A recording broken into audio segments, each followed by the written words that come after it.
The desert doesn't kill a man quickly, it drains him slow, steals the moisture from his body, the hope from his heart, until he's little more than a shadow fighting the inevitable, and that's exactly where Jeb Callahan found himself, staggering across an endless ocean of burning sand, his hands pressed against the blood soaking through his torn shirt, each breath a fight, each step a prayer unanswered. Just a day ago, he had been among men he trusted, riding the perimeter of a cattle drive.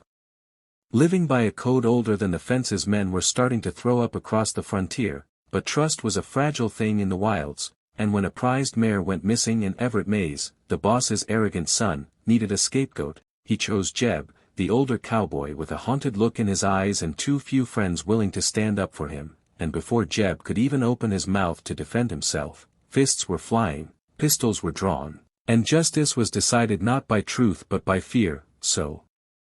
they beat him, cursed him, and dragged him out into the desert, hurling him to the dust like trash, leaving him for the vultures without water, without mercy, and without a chance, and as Jeb lay there, watching their dust rise and vanish against the burning sky, he wondered if this was what all his years of hard living, his miles of loneliness, had been leading to, a forgotten death under a pitiless sun, but somewhere deep inside him, past the pain and the shame, a stubborn flame refused to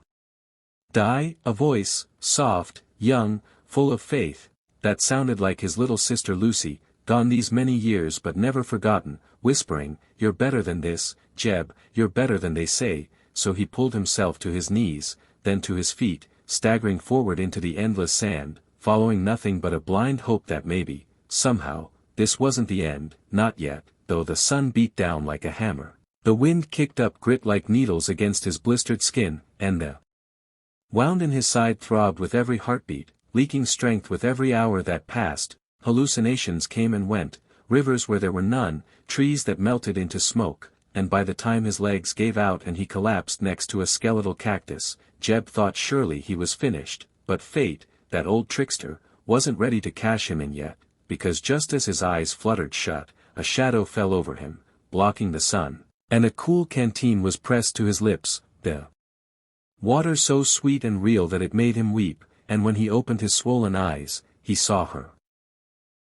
A small woman in a sun-bleached poncho, with dark skin, strong hands, and eyes that missed nothing, who muttered, "Easy, cowboy," as she checked his wound with a touch both gentle and efficient, and he must have asked if she was real because she laughed, a soft sound like a stream trickling over stones, and said, "Real enough to drag your sorry hide out of the sun if you'll help me a little," and somehow,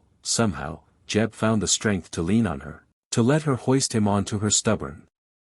mule and lead him across the cruel sands toward a rocky bluff where a tiny cabin stood, half swallowed by dust and time. Her name was Rosa Mendoza, and she had seen too much death to let a stranger die if she could help it, even a stranger who stank of blood and bad luck, and over the coming days, while fever raged through Jeb's body and nightmares tangled his mind, Rosa fought for him, cleaned his wounds, forced him to drink, and listened as he raved and confessed, told her of how he once wore a badge, of how he killed a boy by mistake and could never wash the blood off his soul, how he wandered from town to town ever since, chasing some punishment he didn't even believe could be enough, and through it all, Rosa stayed, her hands steady, her voice low and sure, never judging, never condemning, and when the worst of it had passed and Jeb could sit up in bed, she simply said, "You're not the worst thing you ever did, Jeb Callahan. You're the best thing you choose to do after." And those words, simple and stubborn as desert stones, struck something deep inside him, something he thought was long dead, and when he was strong enough to walk, when the fever had left his body but not his mind, she gave him an old horse and a loaf of bread and told him, "Go find out what kind of man you really are," and he did. He rode into Dry Creek, a tired, broken little town full of tired, broken people, and he put his hands to work, mending fences, fixing roofs, tending livestock, doing every humble job no one else wanted, and slowly, word spread that the cowboy with the haunted eyes and the quiet kindness could be trusted, and slowly, people who had forgotten how to trust began to remember, and Jeb never spoke of the desert, never spoke of Rosa, keeping her memory like a sacred flame inside him, but every nail he hammered, every stray dog he fed, every child he hoisted onto a weary horse's back was a prayer of thanks to the woman who reminded him that salvation didn't always come from preachers or heroes, sometimes it came from a woman with strong hands and a stubborn heart who wouldn't let you give up even when you wanted to. The seasons turned, and Dry Creek changed, growing kinder, stronger, finding its feet again, and then, one bright morning when the wildflowers stubbornly painted the desert gold and purple, a wagon rolled into town and there she was. Rosa Mendoza, older, yes, but still fierce, still carrying the light of a soul who refused to bow to sorrow, and Jeb rushed to her side, helped her down, and together they built something no map could measure, a ranch that wasn't just a place to live but a place to heal, where drifters found purpose, orphans found family, and broken men found the strength to be whole again, and Jeb Callahan, once left for dead in the sand, became the heart of a town that learned to hope again, not because he was perfect but because he had been broken and chosen to rebuild. And years later, when he sat on the porch of that sturdy home, silver in his hair and the laughter of children in his ears, he would tell them, not of revenge or hatred, but of a woman who found him half dead and saw not what he was but what he could still become, and how every act of kindness, no matter how small, was a seed that could bloom even in the harshest desert, and how no one, no matter how lost, was ever beyond saving.